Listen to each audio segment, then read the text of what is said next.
যোৱা নিশা আমাৰ তিয়কৰ শ্ৰী ৰাধা কৃষ্ণ মন্দিৰত এক চুৰি কাৰ্য সংঘটিত হৈছে।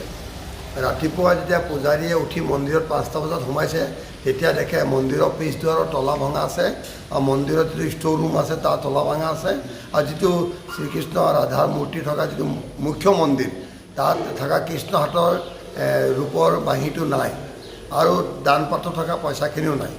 গতিকে এই চুৰি কাৰ্য তিয়কৰ মাজ বজাৰত সংঘটিত হোৱাৰ পৰা আমি অতিশয় মৰ্মাহত হৈছোঁ আৰু আমি এই বিষয়ে আজি ৰাতিপুৱা গৈ পুলিচ প্ৰশাসনক অৱগত কৰিছোঁ।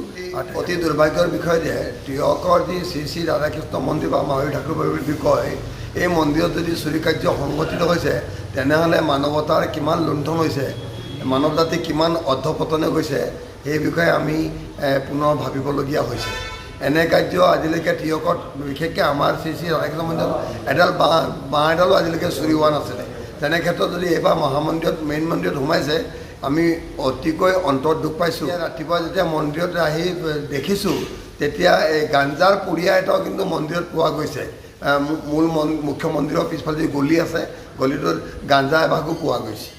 যিকোনো খবৰৰ বাবে যোগাযোগ কৰক আমাৰ এই নম্বৰত 7099017330 আৰু 7099017110।